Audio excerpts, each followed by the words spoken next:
तो कहानी की शुरुआत में हमें कुछ दोस्तों को दिखाया जाता है जो एक जगह पर इकट्ठा हुए थे और ये लोग यहाँ पर ओलिविया का बर्थडे सेलिब्रेट कर रहे थे। यहाँ ओलिविया अपने सभी दोस्तों को बताती है कि आज उसका जन्मदिन है, इसलिए वो अपने सभी दोस्तों के साथ ब्लू लाइट फेस्टिवल में जाना चाहती है। ओलिविया का बॉयफ्रेंड माइकल वो वैन लेकर के आता है जो कि उसके अंकल की है। वो अपने साथ जेसन को भी लेकर के आता है जो कि उसका दोस्त है और वो मिलिट्री में है। सभी दोस्त इस ब्लू लाइट फेस्टिवल में जाना चाहते थे, इसी वजह से सभी लोग बहुत खुश थे। सब लोग जा करके वैन में बैठते हैं और अब इनका एक नया सफर शुरू होने वाला था जो कि था मौत का सफर, क्योंकि बीच रास्ते में ही इनके साथ बहुत ही बुरा होने वाला है जिससे सबके सब मारे जाने वाले हैं। खैर थोड़ी दूर पहुंचने के बाद ये लोग गैस स्टेशन पर रुकते हैं क्योंकि इन्हें गैस भी तो डलवाना था। अब इस ग्रुप की दो लड़कियां कैरी और गेबी, ये दोनों जैसे ही वैन से बाहर आती हैं तो इनके सामने दो बूढ़े इंसान आ जाते हैं जो कि ये दोनों बूढ़े इंसान इन लड़कियों से अश्लील बातें कर रहे थे, तो इसलिए गेबी को बुरा लगता है। लेकिन बात हद से ज्यादा बढ़ जाती है, इसलिए जेसन आता है और वो इन बूढ़े लोगों को बहुत ही बुरी तरीके से पीटता है। इन लोगों को पीटने के बाद ये लोग फिर से जाकर के वैन में बैठ जाते हैं और यहाँ से निकल जाते हैं। लेकिन कुछ समय के बाद ये लोग देखते हैं कि वो बूढ़े आदमी अपने ट्रक लेकर के इनका पीछा कर रहे हैं। इस समय जेसन ड्राइव कर रहा था और वो इन लोगों से पीछे छुड़ाने के लिए टर्न ले लेता है। ये टर्न लेने की वजह से इनका रास्ता भी चेंज हो जाता है, लेकिन परेशान होने वाली कोई बात नहीं थी क्योंकि आगे और भी रास्ते थे। लेकिन डिसाइड करना मुश्किल था कि किस रास्ते पर इन्हें जाना है क्योंकि आगे 4 रास्ते थे। वैसे किस तरफ मुड़ना है ये तो इन्हें नहीं मालूम था, लेकिन मैप को देख करके ये लोग राइट की तरफ मुड़ जाते हैं। हालांकि इस समय अभी भी ये लोग कंफर्म नहीं है कि ये सही रास्ता है भी या नहीं, लेकिन सबका यही कहना था कि अगर हम मैप के रास्ते से चल रहे हैं तो सही चल रहे होंगे। अब धीरे धीरे रात हो चुकी थी और इनका सफर अभी भी जारी था। रास्ते में एक होटल दिखाई देता है जहाँ रुक करके ये लोग फैसला करते हैं कि कुछ खाने पीने का सामान ले लिया जाए। अब जो माइकल और कैरी थे ये दोनों होटल के अंदर जाते हैं खाने पीने का सामान लेने के लिए, लेकिन खाने का ऑर्डर देने से पहले काउंटर पर जो इंसान खड़ा था उससे माइकल कहता है कि हमें शहर से बाहर जाना है ब्लू लाइट फेस्टिवल में, तो क्या आप मैप को देख करके हमें रास्ते के बारे में बता सकते हो। जिसके बाद होटल के काउंटर पर जो इंसान खड़ा था वो माइकल से कहता है कि जिस रास्ते से यहाँ पर आए हो उसी रास्ते से वापस लौट जाओ, तुम्हारी भलाई के लिए बोल रहा हूँ। हालांकि माइकल मैप के बारे में बाकी के लोगों से पूछ रहा था लेकिन कोई जवाब नहीं दे रहा था। माइकल को बुरा तो लगता है लेकिन कैरी उसे समझाती है और वापस वैन के अंदर आ जाती है। इन लोगों को होटल के अंदर खाना भी नहीं मिलता है क्योंकि होटल का जो मैनेजर था वो खाना देने से मना कर देता है। खैर जो भी हुआ उसे ये लोग भूल जाते हैं और अपनी वैन को स्टार्ट करके फिर से अपनी मंजिल की तरफ आगे बढ़ते हैं। रास्ते में ये लोग ढेर सारी ड्रिंक करते हैं और नशे की गोलियां भी खाते हैं। रात के अंधेरे में अचानक से इनके ट्रक के आगे कोई आ जाता है जो इनके ट्रक से टकराता है, जिसकी वजह से इनकी ट्रक भी बंद हो जाती है और यहीं पर खड़ी हो जाती है। अब सोचने वाली बात ये थी कि आखिर वो था क्या जो इनके ट्रक से टकराया, कहीं वो इंसान तो नहीं था। लोग यही सब बातें सोच रहे थे। कुछ लोग कह रहे थे कि वो इंसान होगा तो, और कुछ लोग कह रहे थे कि वो जानवर है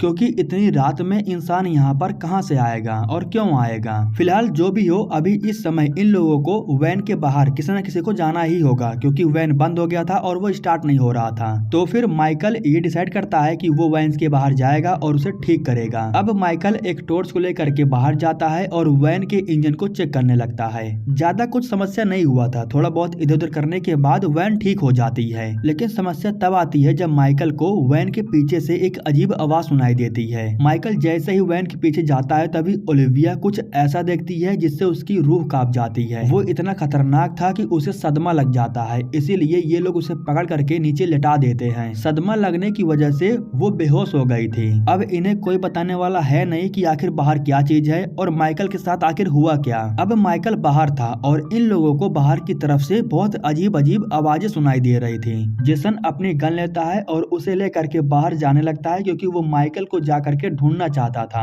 वैन से बाहर जाने के बाद वो बार बार माइकल को आवाज लगाता है और आवाज लगाते हुए वो जंगल की तरफ चला जाता है। वो आगे इसलिए बढ़ रहा था क्योंकि उसे जंगल की तरफ से आवाज सुनाई दे रही थी। उसे लगा कि ये माइकल ही है, इसलिए वो आवाज को सुनने के बाद आगे बढ़ते हुए चले जा रहा था। इधर कैरी को एहसास होता है कि खिड़की के पास कोई खड़ा है, लेकिन अगले ही पल वो गायब हो जाता है। उसी वक्त अचानक से दरवाजा खुलता है। ये लोग देखते हैं कि जेसन बहुत ही बुरी तरीके से जख्मी हो चुका है और कोई तो था जो जेसन को उठा करके यहाँ से खींच करके लेके चला जाता है। जिसके बाद लड़कियां मिल करके फौरन खिड़की दरवाजे बंद कर देती हैं। लड़कियां मिल करके ये फैसला करती हैं कि अब इन्हें यहाँ से निकल जाना चाहिए। वैसे माइकल ने कार को ठीक कर दिया था, इसलिए सैरा कार को ड्राइव करती है और ये लोग यहाँ से निकलने लगते हैं। लेकिन तभी ये लोग देखते हैं कि वैन आगे बढ़ने के बजाय बजाय बल्कि कोई तो था जो इनकी वैन को पीछे खींच रहा था और इस तरीके से इनकी वैन फिर से उसी जगह पर जाकर के रुकती है जहां पर ये वैन बंद हो गई थी। अब सायरा बार बार वैन को स्टार्ट करने की कोशिश तो कर रही थी लेकिन वो स्टार्ट नहीं हो रहा था, जिसके बाद ये तीनों बैठ जाते हैं और एक राहत की सांस लेते हुए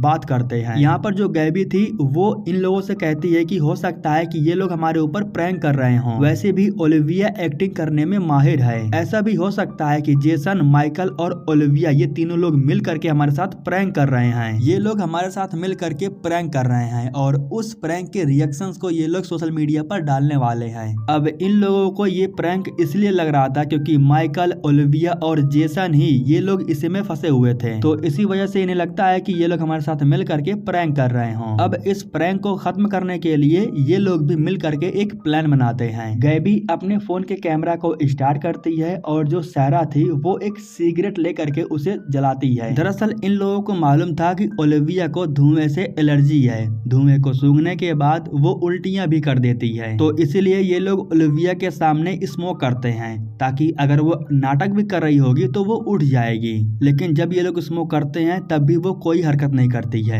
हाँ, लेकिन हरकत तो इनके वैन के ऊपर होने लगती है। कोई तो था जो इनके वैन के ऊपर आ गया था और इनकी वैन को जोरों से पीट रहा था, जिससे कैरी जोर से चिल्लाती है, जिसकी वजह से वो शोर शांत हो जाता है। इसके बाद जो गैबी थी वो क्रिस को उठाने के लिए चली जाती है जो कि बेहोश पड़ा हुआ था, क्योंकि उसने नशे की ढेर सारी गोलियां खा ली थी, इसलिए वो होश में नहीं था। जैसे तैसे करके ये लोग उसे होश में तो लाते हैं लेकिन अभी भी वो फुल नशे में था, वो उठने की हालत में नहीं था। क्रिस कहता है कि मैंने अभी एक सपना देखा जिसमें सिर्फ तुम 3 लड़कियां थी, मेरे सपने में जेसन और माइकल नहीं था। इतना कहने के बाद वो फिर से बेहोश हो जाता है। अब इन्हें इतना तो मालूम चल गया था कि ये कोई प्रैंक नहीं हो रहा है, ये जो कुछ भी हो रहा है ये असलियत में हो रहा है, लेकिन आखिर ये सब कुछ कौन कर रहा है और क्यों कर रहा है इसके बारे में इन्हें नहीं पता था। उसी वक्त ये लोग देखते हैं कि ओलिविया जाग चुकी है और वो फोन पर माइकल से बात कर रही है। थोड़ी देर के लिए जैसे ये लोग पीछे मुड़ते हैं तो उसी वक्त ओलिविया यहाँ से गायब हो जाती है और वो वैन के बाहर चली जाती है। अब वो अचानक से वैन के बाहर कैसे चली गई इसके बारे में इन्हें नहीं पता था, लेकिन जो भी हो ये लोग बार बार उसे आवाज लगा रहे थे। लोग ओलिविया से कह रहे थे कि वापस आ जाओ, ये सब कुछ एक भरम जाल है, वो तुम्हें फंसाना चाहता है। लेकिन ओलिविया तो माइकल की दीवानी थी, उसे लग रहा था कि माइकल उसे आवाज दे रहा है, इसलिए वो माइकल की आवाज सुन करके जंगल के अंदर चलते जा रही थी। लेकिन जैसे ही उसे होश आता है तो वो भाग करके वैन के गेट के पास आ जाती है। लेकिन अभी भी इन लोगों को ये दिखाई दे रहा था कि ओलिविया वैन के सामने खड़ी है। हालांकि इन्हें ये भी सुनाई देता है कि ओलिविया गेट के पास खड़ी है और वो गेट को खोलने की गुजारिश कर रही है, लेकिन इन्हें लग रहा था कि जो सामने ओलिविया खड़ी है वो असली ओलिविया है, क्योंकि जो ओलिविया गेट के पास खड़ी थी वो आईने में नहीं दिख रही थी। कुछ समय के बाद जो ओलिविया गेट के पास खड़ी थी वो भी गायब हो जाती है और इनके वैन के सामने जो था वो भी गायब हो जाता है। अब इन लोगों को लग रहा था कि ओलिविया जंगल में कहीं गायब हो चुकी है या फिर वो भटक चुकी है। तभी यहाँ पर जो गेबी थी वो कहती है कि अगर हम में से कोई हेल्प मांगने के लिए नहीं जाएगा तो हम रात भर यहीं पर पड़े रहेंगे और मारे जाएंगे। गेबी कहती है कि अगर तुम लोग नहीं जाना चाहते हो तो मुझे ही जाने दो, मैं जाके हेल्प लेकर के आऊंगी। लेकिन इनमें से कोई नहीं चाहता था कि गेबी बाहर जाए, क्योंकि अगर वो बाहर गई तो उसका भी यही हाल होगा। लेकिन अब गेबी जिद पर अड़ी हुई थी, उसे बाहर जाने से कोई नहीं रोक सकता था। जैसे ही वो गेट को खोलती है तभी उसे सामने ओलिविया की लाश दिखाई देती है, उसके कई टुकड़े हो गए थे और अब यहाँ पर इन्हें यकीन हो जाता है कि ओलिविया गेट पर ही खड़ी थी। उसकी लाश को देख करके गेबी को गुस्सा आता है और वो हेल्प मांगने के लिए यहाँ से चली जाती है। इधर जो कैरी थी वो वैन के अंदर आने के बाद बस रोए जा रही थी, क्योंकि गेट को खोलने से उसने ही मना किया था।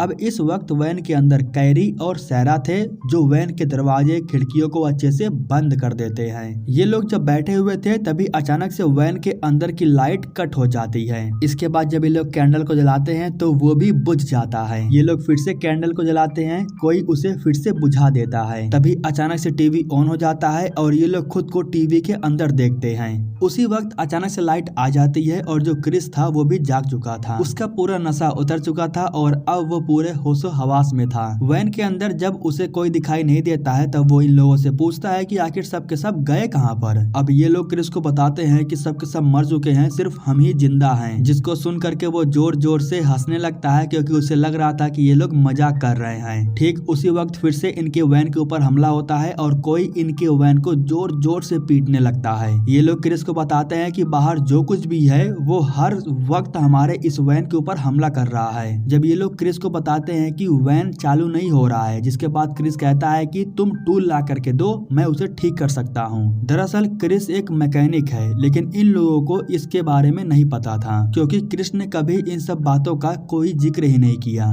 क्रिस टूल को लेने के बाद जैसे ही गेट को खोलता है, तभी वो ओलिविया की लाश को देखता है। उसके बॉडी के कई टुकड़े हो चुके थे। अब क्रिस वैन के सामने जाता है और इंजन को अच्छे से चेक करने लगता है। वैसे वैन में कुछ ज्यादा खराबी नहीं हुई थी। जब क्रिस उसे चेक करता है तो वैन आराम से स्टार्ट हो जाता है, लेकिन तभी सैरा इन्हें बताती है कि वैन में ऑयल खत्म हो चुका है, जिस पर कैरी कहती है कि हमने ऑयल को वैन के पीछे रखा है। अब ऑयल को निकालने के लिए ये दोनों वैन के पीछे जाते हैं। इस वक्त जो सैरा थी वो अकेले ही वैन के अंदर थी और वो देखती है कि दरवाजा अपने आप ही खुल रहा है, बंद हो रहा है, जिसको देखने के बाद वो बहुत डर जाती है और उसी वक्त अचानक से उसे चीखें सुनाई देने लगती है। उन चीखों को वो बर्दाश्त नहीं कर पाती है। उसके आंख, नाक और कान से खून बह रहा था। वो देखती है कि कोई काली परछाई है जो उसके करीब आ रही है। वो चाकू को उठा करके जैसे ही हमला करती है तो उसी वक्त जो कैरी थी वो सामने आ जाती है और वो चाकू जा करके कैरी को लग जाती है। यह देख करके सैरा उससे माफी मांगने लगती है और कहती है कि ये उसने जानबूझ करके नहीं किया।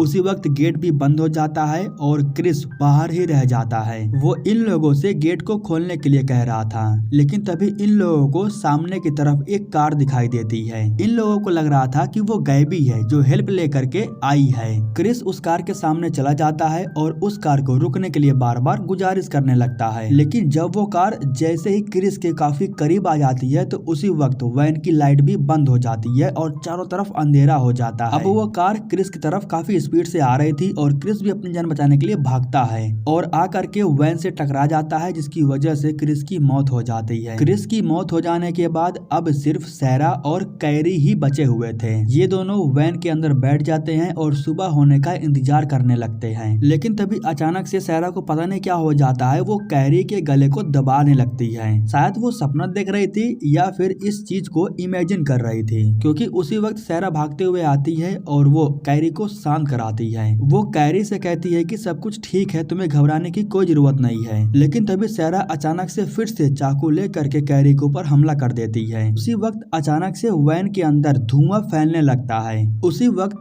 कैरी सैरा से कहती है कि हमें बाहर चलना चाहिए, यहाँ हम सुरक्षित नहीं हैं। सैरा उसका हाथ पकड़ती है और कैरी जैसे ही वैन के बाहर आती है तब उसे मालूम चलता है कि सैरा तो अंदर ही छूट गई है और अंदर जो कुछ भी था वो सैरा को जान से मार देता है। कैरी के पास मौका था, वो अपनी जान बचाती है और जंगलों से हो करके यहाँ से भागने लगती है। वो जैसे ही हाईवे के पास भाग करके आती है तो उसी वक्त उसके सामने एक ट्रक आता है और इस तरीके से कैरी भी गायब हो जाती है। लास्ट सीन में हमें दिखाया जाता है कि इन सभी का वैन अभी भी वहीं खड़ा था। यहाँ पर हम कुछ दोस्तों के ग्रुप को देखते हैं जो कि ब्लू लाइट फेस्टिवल के लिए ही जा रहे थे और इसी के साथ दोस्तों ये कहानी यहीं पर खत्म हो जाती है।